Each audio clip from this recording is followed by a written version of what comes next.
अस्सलाम वालेकुम वरहमतुल्लाहि वबरकातुहू। कैसे हैं आप सब लोग? ये अपना तजवीद का शुरू करते हैं सेशन। रब्बी इशरह ली सदरी वयस्सिर ली अमरी वहलुल उक़दतम मिन लिसानी यफ़क़हू क़ौली रब्बी ज़िदनी इल्मा अल्लाहुम्मा फ़क़्हिना फ़िद्दीन आमीन या रब्बल आलमीन। तो हमने अपनी लास्ट क्लास में थोड़ा बहुत बेसिक चीज़ें देखी थी कि हम तजवीद कहाँ से शुरू कर रहे हैं और हम किस किस इमाम को फॉलो करते हैं। तो मैंने आपको बताया था कि हम लोग हफ्स एंड आसिम बतरीक़ शातिबिया को हम फॉलो कर रहे हैं और उन्हीं के तजवीद रूल हम इंशाल्लाह सीखेंगे। तो हम देखते हैं कि what's the basic element of तजवीद, क्या है तजवीद के। So how do we perfection in our recitation. तो उसके लिए 3 एलिमेंट्स हैं जिससे हम अपनी तिलावत को बेहतर बना सकते हैं, जो कि तजवीद के बुनियादी अरकान हैं। तो पहला है उसमें मखारिजुल हुरूफ, सेकंड है सिफातुल हुरूफ और थर्ड है अहकामुल तजवीदिया। तो हम एक एक को लेके डिटेल से चलेंगे। सबसे पहले हम आज मखारिजुल हुरूफ को देखते हैं। तो हर्फ क्या है, सभी को मालूम है। एक लेटर, कोई भी लेटर जिसको हम हर्फ कहते हैं उर्दू में। हर्फ उस आवाज का नाम है जो एक मखरज पर इन्हिसार करती है। तो जब हम बोलते हैं तो हमारे मुंह से जो है कुछ आवाज निकलती है, मगर कभी हम जैसे अभी इस वक्त भी मैं आपसे बोल रही हूँ तो सब कितनी आवाज निकल रही है, कहाँ से निकल रही है, कैसे मैं किस चीज को प्रोनाउंस कर रही हूँ, कहाँ से प्रोड्यूस हो रही है ये आवाज। और मतलब ये कि मेरी जबान कहाँ लग रही है, कहाँ दांत यूज हो रहे हैं, कहाँ लिप्स यूज हो रहे हैं, कहाँ हलक से आवाज निकल रही है। तो ये सारी चीजें होती हैं, लेकिन हम इसको इतना, हम बस रवानी में बोलते हैं और हम इन चीजों को फील नहीं करते। तो जो एक साउंड है, जो एक एयर, जो साउंड है एक, वो एयर में ऑलवेज होती है और एक वाइब्रेट होती रहती है। और जब वो हमारे कानों तक पहुंचती है तो हम उस आवाज को सुन सकते हैं। तो अगर ये आवाज अपनी किसी लेवल से ऊपर या नीचे हो जाए तो हम उसको नहीं सुन सकेंगे।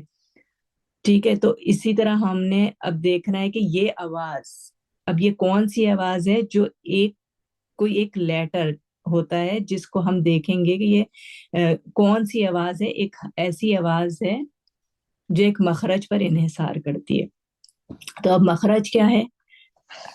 मखरज जो है आर्टिकुलेशन पॉइंट है, जहां से किसी खास हर्फ की खास आवाज निकाली जाती है ताकि उसको दूसरे हरूफ से अलग किया जा सके।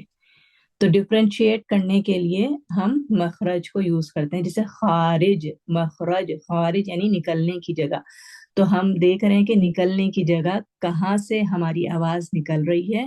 हम उस चीज को पिन पॉइंट करेंगे कि वो जहां से वो आवाज निकल रही है वही उस हर्फ का मखरज होगा।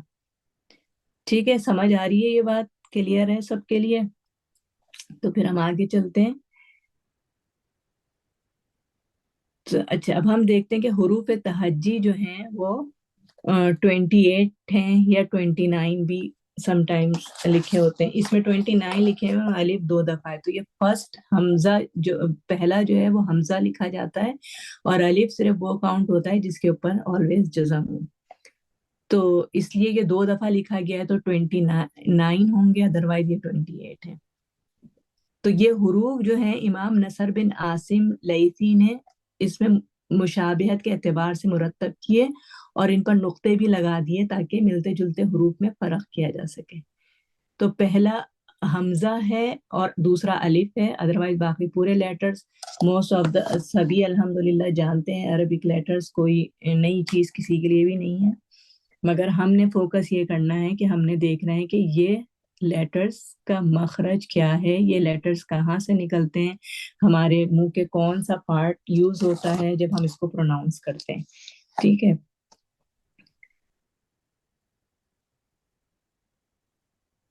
तो अब हमने देख लिया कि हर्फ क्या है, एक लेटर, एक आवाज है। तो अब ये हर्फ भी 2 तरीके के होते हैं, एक साकिन हर्फ होता है और एक मुतहर्रिक। तो साकिन जैसे नाम से ही है कि सुकून, साकिन हम क्या कहते हैं, जैसे जिस पर जज़म हो या सुकून हो वो हर्फ साकिन होगा। ٹھیک ہے. اور متحرک حروف وہ ہوگا جس کے اوپر کوئی نہ کوئی حرکت ہو.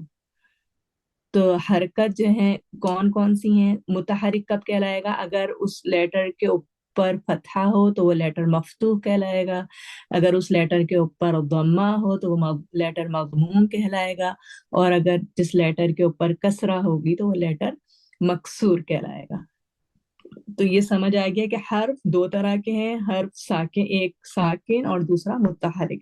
جس پر سکون ہوگا جس لیٹر پر وہ حرف ساکن ہوگا، اور جس پر کوئی حرکت آ جائے گی وہ لیٹر متحرک کہلائے گا. حرکت تین طرح کی ہیں.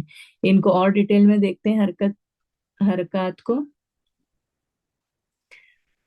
تو حرکات جو ہیں فتحہ، ضمہ اور کسرہ. ٹھیک ہے. فتحہ زبر اور ضمہ پیش اور کسرہ ہم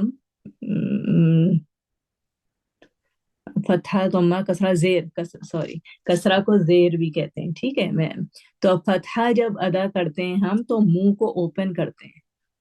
اوپننگ منہ کو، پورا منہ کھولنا ہے. جیسے با، منہ کھولا. اس کی لینتھ صرف ایک کاؤنٹ ہوگی. اس کو جلدی سے پڑھنا ہوگا، اس کو بہت دیر کر کے نہیں پڑھنا ہے. ٹھیک ہے. اس طرح ضمہ ہے تو ضمہ جب ادا ہوگا، پیش جسے کہتے ہیں، تو سرکلنگ آف دا لپس، ہونٹوں کو گول کرنا ہے. بو، بو. یہ بات اپنے پاس نوٹ کر لیں، کیونکہ بعض دفعہ کیا ہوتا ہے جیسے ہم پڑھتے ہیں نا بو، تو ہمارے ہونٹ گول نہیں ہو رہے ہوتے، ہم اندر ہی اندر بس بو بو بو. تو یہ بو نہیں ہوگا جب تک ہم اس کو بو بو ایسا نہیں پڑھیں گے نا پورے ہونٹ سرکل کر کے. تو یہ صحیح طریقے سے ادا نہیں ہوگا. اسی طرح فتحہ کے لیے بھی با، منہ میں کچھ نہیں ادا کرنا ہے. جب ہم نے دیکھ لیا اس کی حرکت کو نوٹ کریں کہ یہ حرکت جو ہے اوپننگ آف دا ماؤتھ ہے، منہ کو کھولنا ہے. ٹھیک ہے. اس فتحہ کے لیے منہ کھلے گا، ضمہ کے لیے منہ لپس سرکل ہوں گے، گول کیے جائیں گے. اور کسرہ کے لیے نیچے کے جو کو آپ کو ہلانا ہوگا نیچے کی طرف. سم ٹائمز ہے نا ہم اسٹریچ کرتے ہیں لائک اسمائل کر کے، اس طریقے سے اسمائل نہیں کرنا ہے. اس سائڈ پہ اسٹریچ نہیں ہوگا، نیچے کی طرف جائے گا. Be, be. نیچے کا جو ہے باٹم جو آپ کا ہلے گا، بی. ٹھیک ہے. یہ چیز بہت جو ہے امپورٹنٹ ہے. آپ سب سے ریکویسٹ ہے کہ ان تینوں باتوں کو اپنے پاس لکھ لیں، اور جب بھی آپ قرآن پاک کی تلاوت کریں تو پلیز اس چیز کو فوکس کریں، کیونکہ یہ بہت کامن مسٹیک ہے. تو اب انشاءاللہ آگے چلیں. تو اب ہم نے حرف بھی دیکھ لیا، ہم نے مخرج بھی دیکھ لیا کہ حرف آواز ہے اور مخرج اس کا پوائنٹ ہے کہ وہ کہاں سے نکلتا ہے. تو اب ہم کیسے، how to pinpoint the articulation point penny letters. تو ہم کیسا کسی لیٹر کا مخرج پہچان سکتے ہیں؟ اس کے لیے ہمیں کیا کرنا ہے کہ جو بھی لیٹر پر اب ہم نے دیکھ لیا کہ حرف بھی ہم نے دیکھ لیا کہ ایک حرف ساکن ہوتا ہے اور ایک حرف متحرک ہوتا ہے. تو ساکن حرف جو ہوگا اس سے اب ہمیں جیسے با کا مخرج معلوم کرنا ہے تو ہم نے با کو سکون دے دیا اور اس سے پہلے ایک الف لگا دیا فتحہ کے ساتھ. ٹھیک ہے. تو اب ہمارے اب میں ہمارے ہونٹ جہاں مل گئے، جہاں سے ساؤنڈ آ رہی ہے، بس وہی اس کا مخرج ہے. یہ مخرج معلوم کرنے کا بہترین طریقہ ہے. اگر آپ کو کسی بھی لیٹر کا مخرج معلوم کرنا ہے تو اس لیٹر کو سکون دے دیں اور اس سے پہلے والے لیٹر پر فتحہ لگا دیں اور پھر پڑھیں. اب ات ات ات. زبان کہاں ٹچ ہو رہی ہے آپ لوگوں کی ات کہنے میں؟ زبان جو ہے، زبان کی ٹپ آف دا ٹنگ جو ہے وہ اوپر کے تالو سے ٹچ ہو رہی ہے نا، اوپر کے جو دانت ہیں اس کے کناروں سے. ات. اور اور زبان تھوڑی سی ٹلٹ ہو کے مڑ کے زبان کی ٹپ اوپر تالو پہ لگ رہی ہے. اس. ام ہونٹ مل رہے ہیں تو یہی میم کا مخرج کہلائے گا. یہ جہاں پر آپ کی ہونٹ، جہاں پر آپ کی زبان لگ رہی ہے وہ اس کا مخرج ہے اس لیٹر کا، یا جہاں آپ کے ہونٹ لگ رہے ہیں تو وہ یا ان زبان کی جو دونوں سائڈز ہیں وہ اوپر کے تالو سے ٹچ ہو رہے ہیں. ان.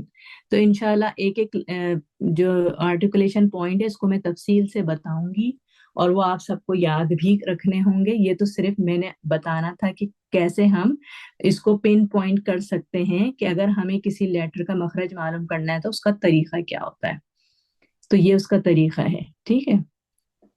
उसके बाद जो सबसे इम्पोर्टेंट चीज है लेंथ के हिसाब से, वो है हरूफ मद्दा।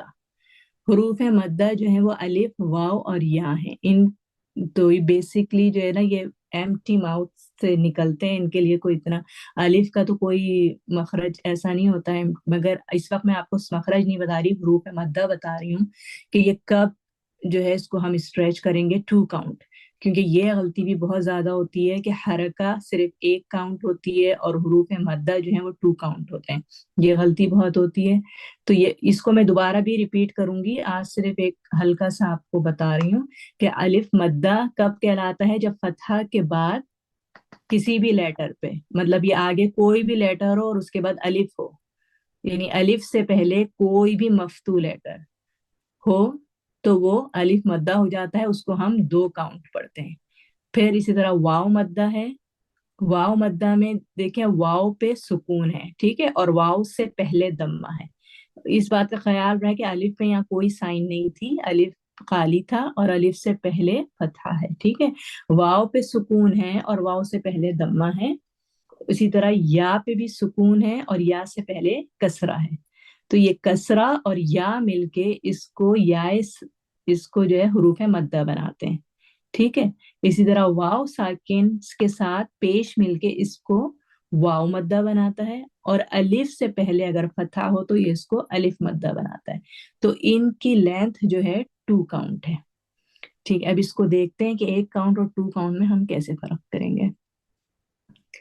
देखिए, अब हमने देखा था बा पे फतहा बा, और बा और अलिफ मिलके बा, बा बा, ता ता, ता ता, जा जा, हा हा।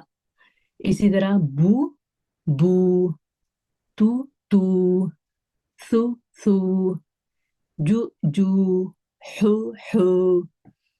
ठीक है, समझ आ रहा है ना 1 काउंट और 2 काउंट में फर्क, ठीक है। इसी तरह अब कसरा का भी देख लेते हैं। बी बी, ती ती, सी सी, जी जी, ही ही। तो होपफुली ये आप लोगों को हेल्प किया होगा, आप लोगों को समझने में आसानी होगी और इससे आपको अपनी रिसाइटेशन को बेहतर करने में हेल्प मिलेगी इंशाअल्लाह ताला।